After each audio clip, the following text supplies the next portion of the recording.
Wish you all, a very warm, welcome to the session.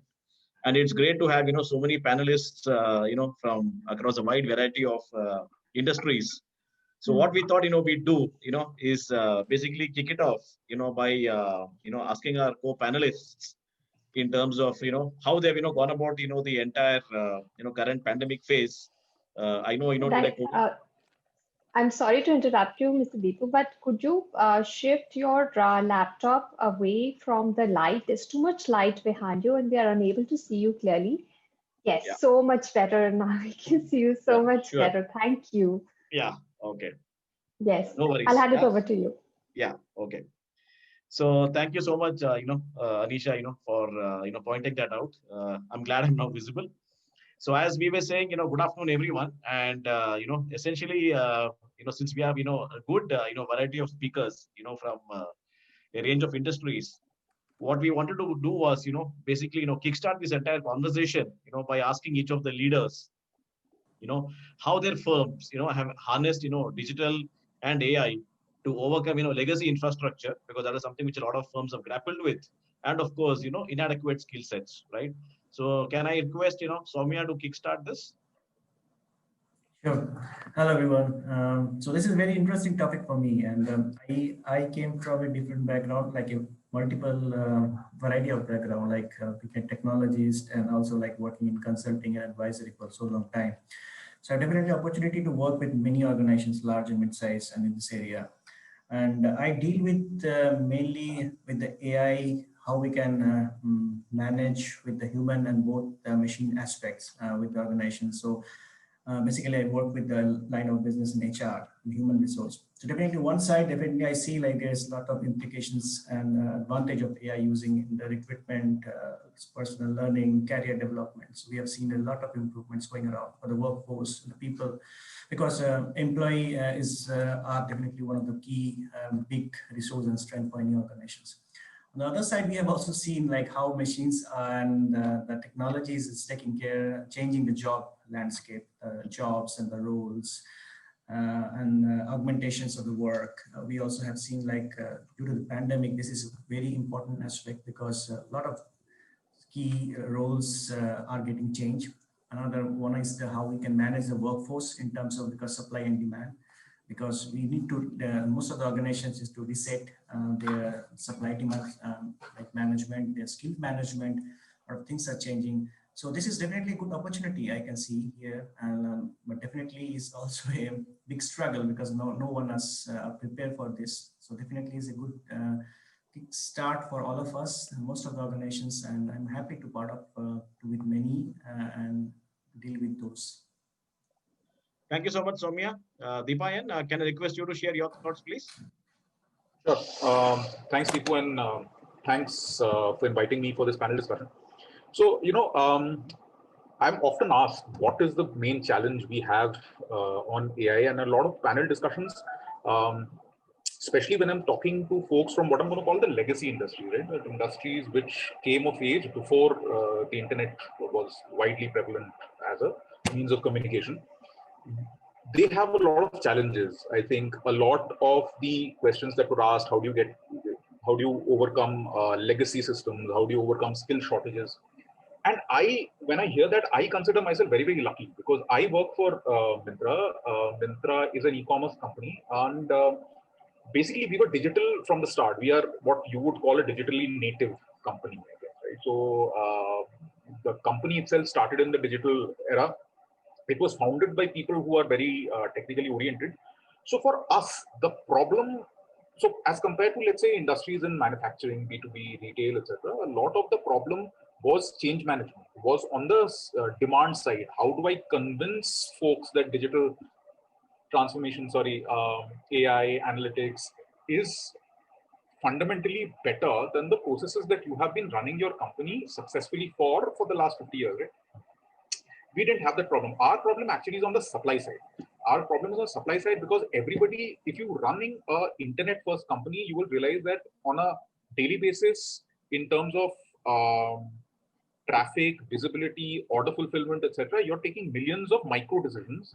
And there is no way you can take millions of micro decisions unless there is a robust decision-making platform which is running in an automated fashion. You just cannot take those decisions on a manual basis, right? Hence, rules are needed to take those decisions, and those rules are generated from analytics, AI, machine learning, deep learning, etc. So for us, actually, the main challenge is to keep up with the demand from the stakeholders in terms of being able to service their requirements. Right? That's in a generic sense. In the pandemic, when it started off, and because of that, because most of our work essentially is digital, except for customer contact and warehouse operations, right, which are the two areas which require deep physical infrastructure, we were very easily able to transition into a mode of remote working, because even though we used to go to office, most of us were working in the virtual environment. There was not a lot of physical booths that we were interacting or producing. Customer center also was not as much of a challenge, because the challenge there was physically transporting the specialized equipment that the customer center contact personnel needed to their home offices. Warehousing, logistics, last mile, first mile, that was where the real challenge came up. Twofold. One, because of social distancing norms, our capacity became half, right? If I had 5,000 people going into our Bangalore facility pre-COVID, right now, because of social distancing norms, we can only probably send 2,500.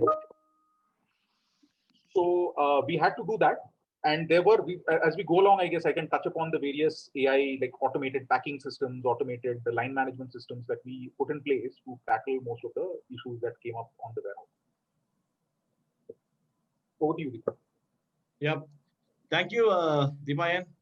Hesham, welcome to the session. As you know, as we had discussed, we are kickstarting this by asking each of the leaders, since they are from different sectors, as to how they leverage AI and digital in their respective firms to overcome legacy infrastructure, and inadequate skill sets. So we'll be, so the audience and all of us, will be happy to hear from you if you can share your perspective on the same. Yes, thank you very much, and good afternoon and good morning from Saudi Arabia, Jeddah.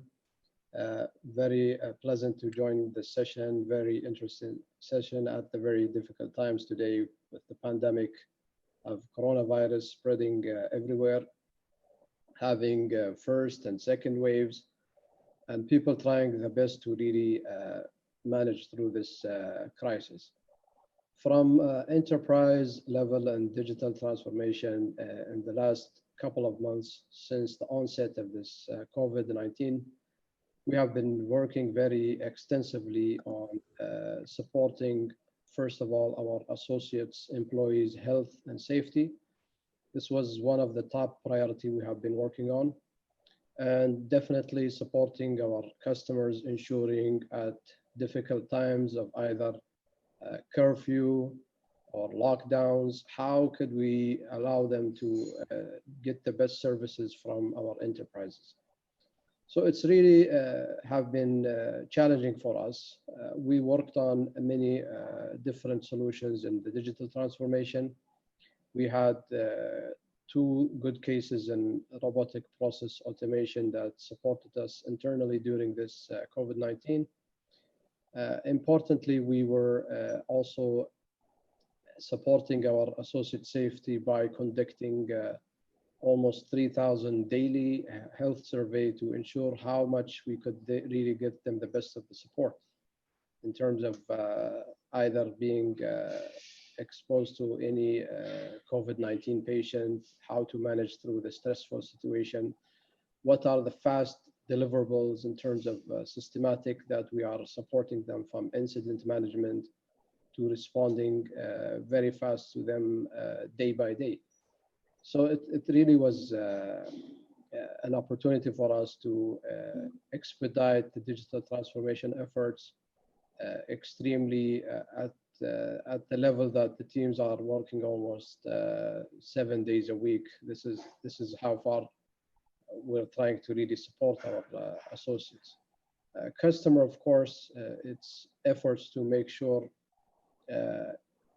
transactions are happening with less contacting with our center. So that's something enabling us to do digital payments, allowing transactions to be fast enough, trying also exploring payless contacts, allowing also customers to pay online. So these are the trends we find very important during the COVID-19 and stressful situation.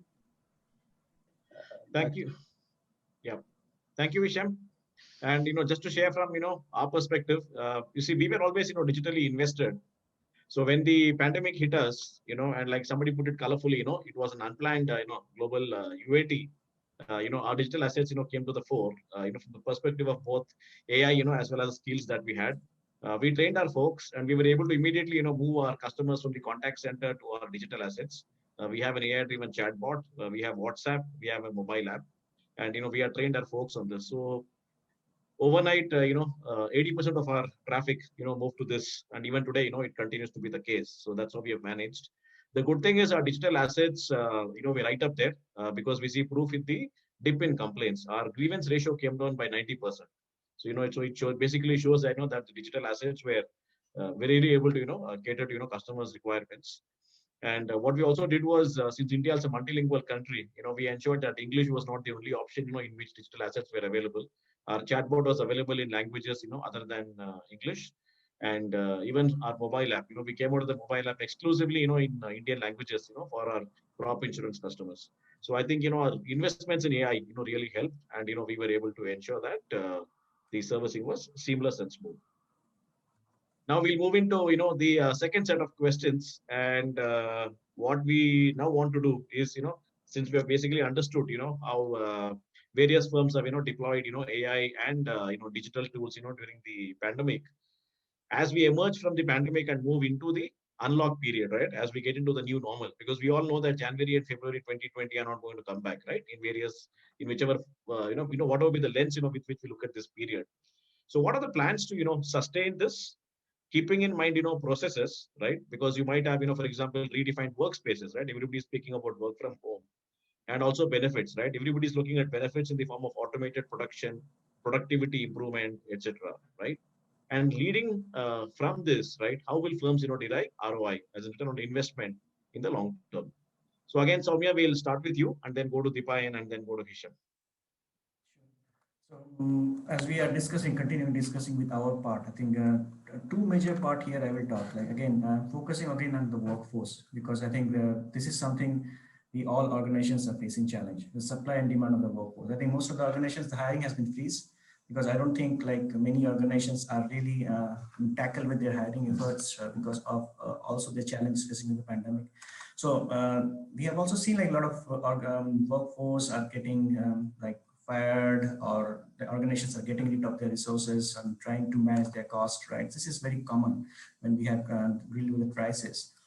How the organizations better do it, and that's why like technology like analytics, people analytics, which I'm dealing with, can really helpful. Like, right, you have to really work with your reforecasting of your workforce, plan your workforce, focus on the workforce planning, relocation of the workforce. That's some of the organizations is also trying, which I think which most organizations can do, like how we can relocate workforce instead of getting rid of them, and try to make a balance between the crisis situations and how we can make our work effective. So that's one of the things which the organizations can focus, and it can be very helpful in this situation.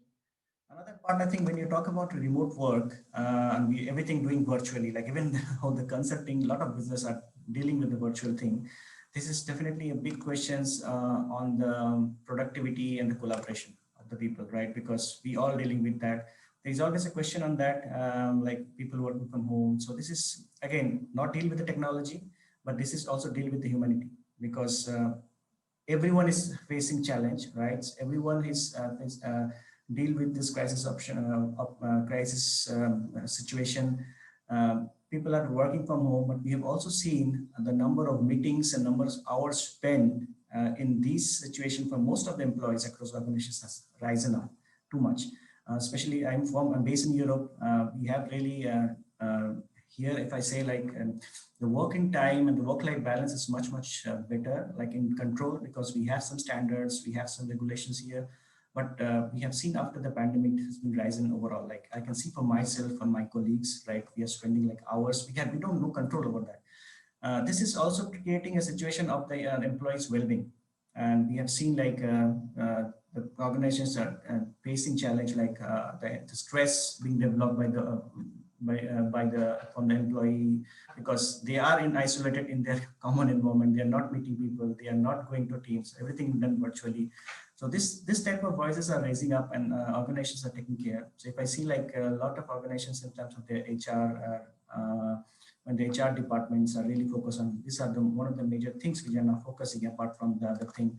And this is definitely deals with the team performance, the result, because if the people well-being is not considered, this is definitely one of the big factor there. And this is this one is why I'm spacing like it's a little different from AI, but on technology digital, but this is also deal with digital, because digital is not only about technology, it's also about how we can balance our human aspect and capabilities with digital as well. And this is something which I deal with in most of the cases, like to definitely drive the technology, but also how we can balance the human factors and capabilities and manage that. So this is my point, like we should also consider all this aspect of what we are facing as a human being also in this digital transformation part, and we have to balance that always. Thank you, Soumya. Dipayan, over to you. Sure, thanks. So, I'll kind of lead off from where Soumya left off. So I'll talk about the response to the quote-unquote new normal in two different aspects. One is how do you manage your remote workforce, and how, because today we are not there physically to listen to them or provide them any support that they need. And as Shoma had pointed out, we face the issue of the work life invading personal life as well. Work-life balance did go for a toss initially because we didn't really know when the workday ended, when the workday started. A lot of the informal communication that you had in an office changed into a formal communication. So everything needed a calendar invite. So everybody's calendar was packed from like 9 o'clock in the morning to 9 o'clock in the evening. So we did a couple of different things, which I think from a work culture perspective really worked. Number one, we made Wednesdays as no meeting Wednesdays. So no meetings can be set up on Wednesdays.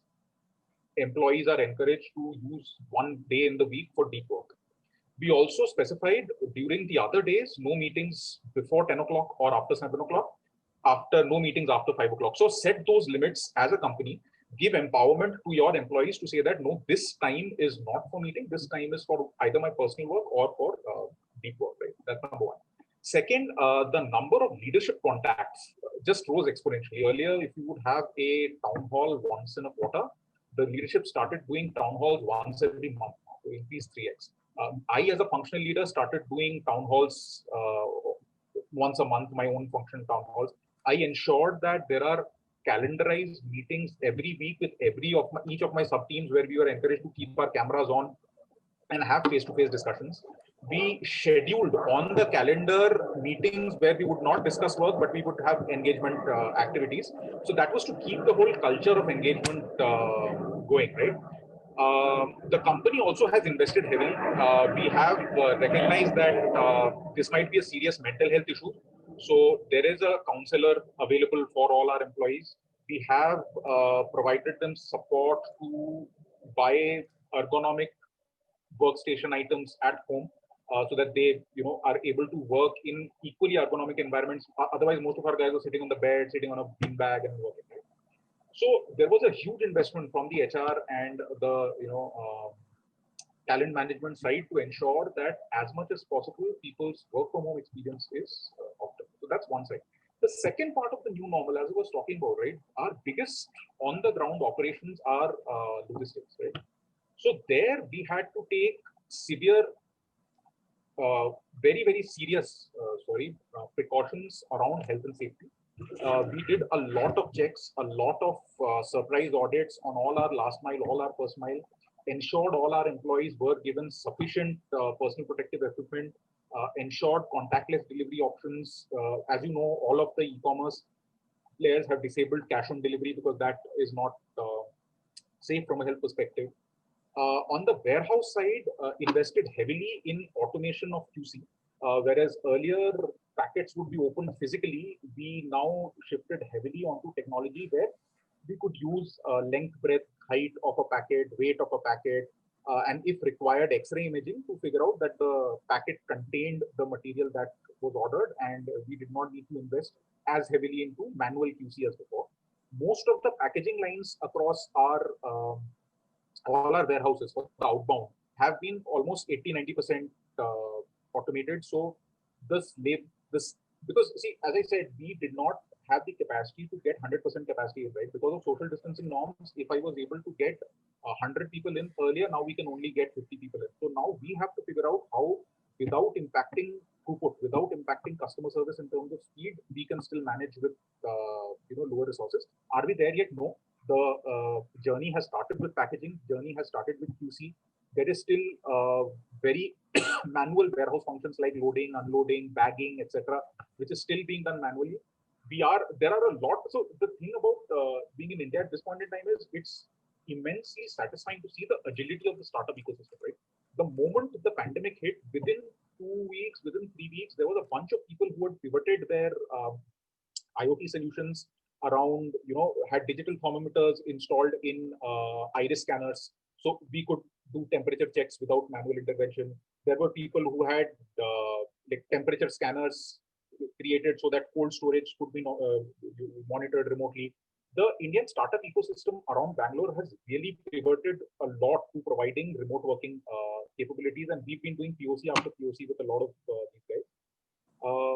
So yeah, that's where we are. On one hand, on the warehousing and last mile front, huge investment around automating a lot of manual tasks which were there before, as well as not forgetting the whole emotional and mental well-being of our employees and investing, time and policies such that that is not possible. Thank you, Dipayan. Hesham, over to you. Yes, thank you very much. So when the crisis started, one critical area and important, again, as I mentioned, was the health safety of our employees. Having them safe in the best is something that we will try our best. So I'll just probably share just a small example of a project that we launched during the COVID-19. So this is what we call ALJ COVID-19 dashboard. We have a meeting with our senior management and specialists, a meeting that hosts about 100 to 200 on daily basis for half an hour. Partially, we give an update on this, what we call the employee survey. So far, we almost surveyed 90% of our total associates. And we have what we call special conditions. This is from, if you want to work from office, these are the conditions that have to be applicable. We have about 17 conditions over here. If they pass, then they can work from office. This is what we call emergency calls. Anyone in the associates, either through the survey or through the hotline we provided, they could reach out to us. So on daily, this is the daily trend. This is the percentage of associates. On daily basis, we gathered about 3,000. Of course, we request from our employees to do this 3 times a week. So they contact us, they give an update about their health conditions. We have 7 major symptoms we screen for. In case 3 are tested, confirmed by our associates that they have these kind of conditions, there's a trigger team through the call center, through the medical stream. They engage with the associates. They have a call with the doctor's team in case he's probably under quarantine or not. Again, well-being, as mentioned, that this is also important. We trace the well-being of our associates. The average has been 93. A simple question we just ask, how are you feeling? And then these are the answers we get from our associates. And on what we would call how many associates are working from office and home during curfew, lockdowns, and so on. So today, this is the percentage we have is in the range of 73% working from office. Automotive business, of course, we have to sell, we have to service vehicles. Majority of our front lines, they are working, but they are on off basis. again, these are the critical symptoms we check for. How many have been in contact with the COVID-19? This issues a trigger that goes systematically to the back office. Shortage in medical protection equipments like masks or sanitizers. We monitor, and the efficiency is less than 1%, means people are getting what they get. So we supply this to our frontline associates, and so on. This is a very, complex system. It goes down to drilling down to the protection equipments, the team fulfillment by location, by associates who are getting this, and again, going to every companies. We have about 4 companies over here listed. And then we got the regions that we operate in Saudi Arabia, all different kind of regions here. You could drill down by city. And then we also focus on work from office, how our associates are being served, because this is one critical area we watch for.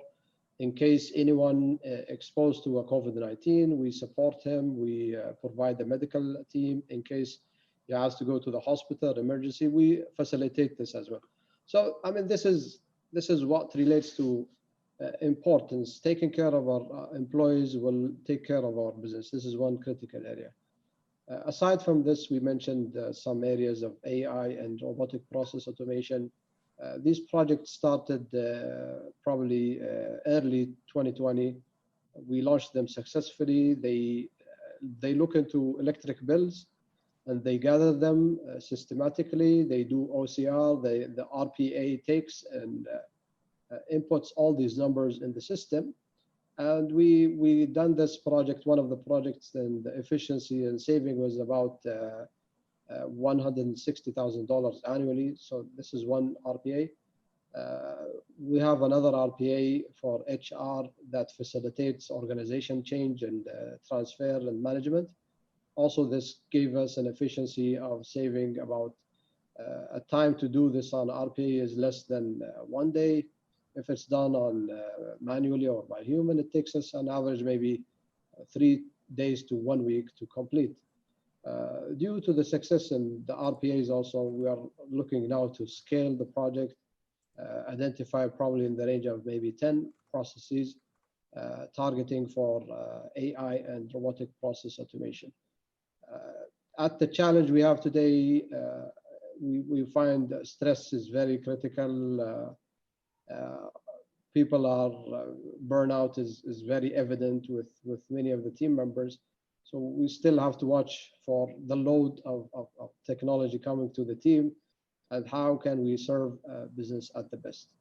Thank you. Thank you, Hesham. And just to share from our perspective, because we were talking about, how do we ensure, that this continues and we get, ROI going forward. One is, we believe that the future is going to be phygital. And by phygital, we are basically saying that, it's going to be a combination of digital and physical. So let me give you one example, suppose sometimes examples illustrate, the concept very well. So in health insurance, we launched, an initiative, digital initiative called Relationship Manager at Hospital. And this is a virtual relationship manager, because today they can't be in hospitals physically. But what we do is, when our customers, and rather, we should call them patients, when they basically go to hospitals for, getting treatment, at select hospitals, where the footfall is heavy, what we have done is, we've deployed these RMs. And what they do is, they call up customers and they tell them that, I know you're out in the hospital. Please don't worry about anything else. Just focus on, your recovery, as in focus on moving from illness to wellness. Because a lot of customers are very wary of, navigating this complex administrative machinery in the hospital, going from one department to another, looking for reports, looking for bills, reimbursement, so on and so forth. And what he does, he offers them a lot of care and empathy. And then, he basically focuses on digital processing, using his digital device. And when we got a net promoter score done on this, customer feedback as wow. We got an NPS of 90 as a 90 without a single detractor. So this is how, we see, for example, how this can, for example, sustain itself in the new normal. Secondly, I had mentioned to you, that from a servicing perspective, we had moved to about 80% servicing via the digital assets. That continues even to this day. So what we have done is, for example, when we look at customer journeys which have been built on digital assets, we are continuously figuring out ways, in which, we can amplify our reach and keep raising the bar for our customers. So one of course, like what I told you, even though our chatbot is AI driven, we for example offer it in languages beyond English, that has amplified our reach. The other is when a customer comes to our chatbot, because bots are typically trained on FAQs, and then sometimes the customer, in some cases, right, in a lot of companies, the customer will be asked to call up the call center saying the bot cannot answer the query. We said we will not do this from day one, right? We will ensure that the customer's journey is fulfilled by the bot. So what happens at the back end? There's a seamless transfer from the bot to a human being. There is assisted automation. So the customer does not perceive a break in service and his journey is fulfilled. And over a period of time, as these exceptions keep coming in, we keep training the bot. So the bot is increasingly answering queries on its own. So by looking at nuances and also by looking at the larger picture in terms of getting customers to move to our digital real estate, right? We've been able to sustain it. So that is broadly what I had to share. And now I basically come to the third and the final question, because we only have about 13 minutes left. And the whole idea is that when we look at digitization, when we look at the new normal, when we look at going forward, right, there's a lot of accent on technology and digital tools. But what about the human angle, right? How do we explore areas which are unknown to human beings, right? Because there are a lot of areas going forward where we may invest in digitization or technology right upfront, but there could be a lot of scenarios which could be unknown to human beings. How do we manage the emotional impact, right? And going forward, what will the workforce look like? So again, Soumya, over to you. We'll start with you and then go to Dipayan and Hesham, and then I'll pitch in at the end. Yeah. So you bring the questions which I'm mostly deal with, right? How we can make the human angle in the digital, which I was talking to the previous question, like how we balance the human and digital factors together, right? So like what we have discussed so far, like very nice examples, like what you are doing there, like definitely health and safety, and the well-being is one of the big part. And that's what we integrate into the business, because this is one of the now on, this is definitely new normal.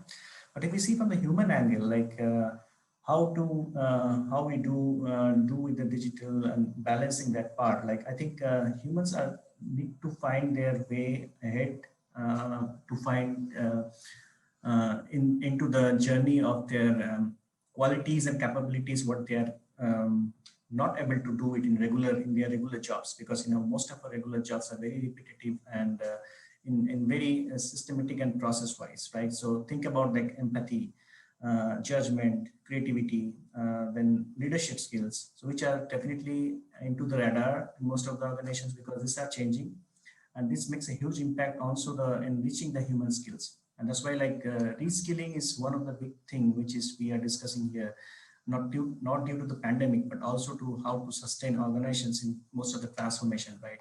So reskilling is one of the major things which is coming there, like how we can upskill our things for the humans, for the people, workforce, how we can learn continuously. We have to create a learning ecosystem for the organizations where employees and workforce can continuously learn, definitely skills from the digital, but as well as the skills which can improve themselves, like their personality skills, their skills on leaderships and other. Because one thing we have to understand, like though we can use more digital solutions, technology like AI, but definitely it's us, right? It's the people, it's the human being who are accountable for all those business and the changes and application of the digital world. We should also be taking care of one of the very important part is the conformity and the fairness, because that's one of the big things which we have raised when we are dealing like a lot of decisions and like predictions from the machines, how fair it is, how much ethical it is. We have like a lot of cases like hiring candidates based on the machines machine recommendation, and we have seen a lot of recommendations also in learning how we can do. So how much, not only about the accuracy, but how much fairness that is, how much ethical that is. Are we going to have the right candidates or there?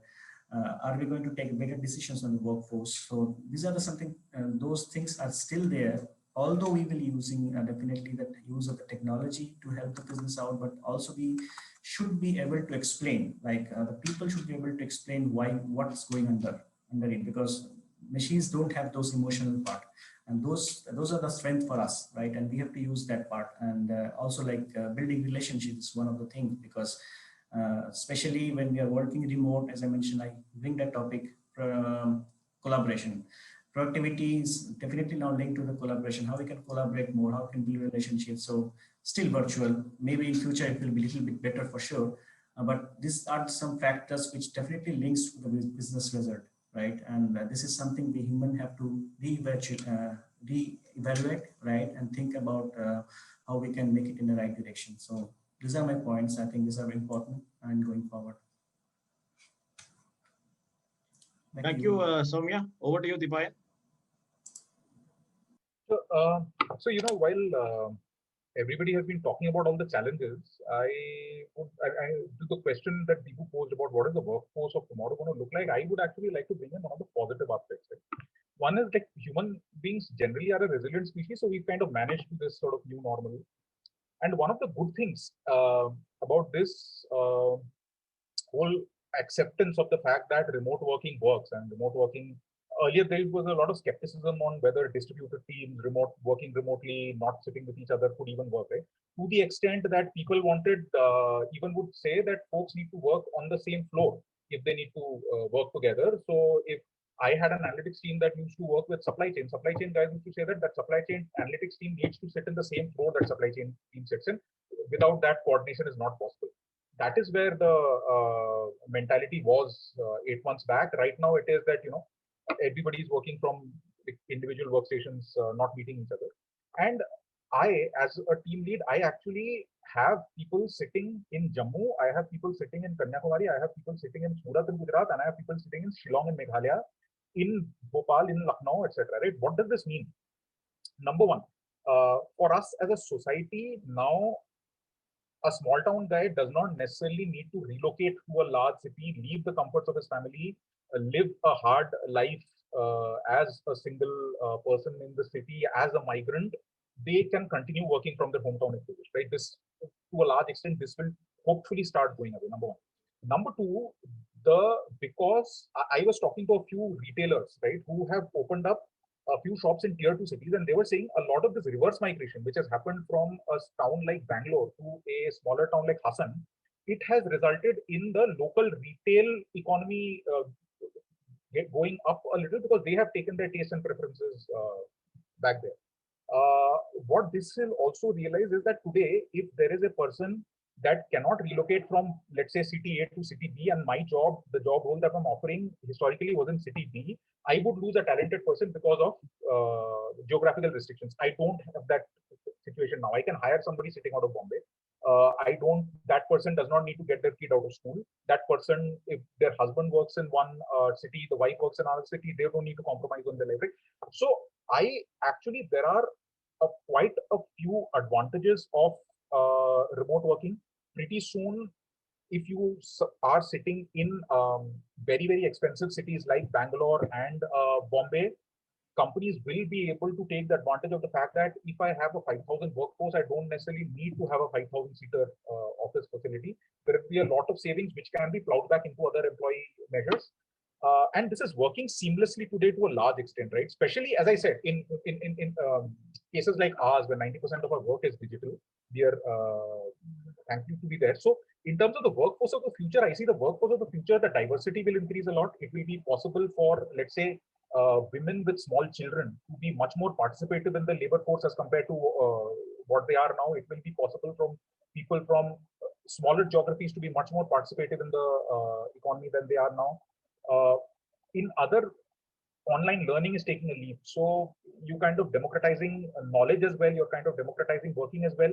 It should lead to a lot of flowering of multiple urban centers within a country like India, where so far development and jobs were restricted to 4 or 5 urban clusters.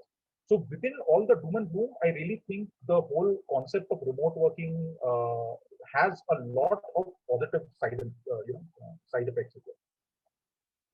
Yeah, thank you, Dipayan. And we have only 5 minutes left. So Hesham, over to you, and you and I will have to kind of keep it crisp. Yes, thank you. Yes, so challenging and emotions, these are things difficult we find in these days. Our internal associate care team, they took a lot of initiatives doing webinars, including associates, including families as well. We call this program Jameel, means better tomorrow. So they continue to flourish us with on weekly basis, seminars, big events. They also include our families part of this. I remember at times where it was really very much lockdowns happening, curfews happening. We run a survey for almost all the associates actually responded, about 8,000, 9,000. And we put challenges, 10 challenges, and we asked them to choose from these challenges. It was like difficult working from home, having the right tool, etc., etc. One interesting area was the number one challenge was actually, we thought maybe technology will be the challenge, but the number one challenge was social isolation. This was the number one that came on the challenges list of everyone in the organization. So based on this feedback, we took a lot of action to support our associates, support the well-being, communicate more, understand the stress of working partially from home, from office. Those who are working from office, they have somehow different challenges, the risk of infection, dealing sometimes with the customer, being close to the customer. All of these were addressed as well, and actions have been taken. Thank you. Thank you, Hesham. And from my perspective, and I'll just keep it, very crisp.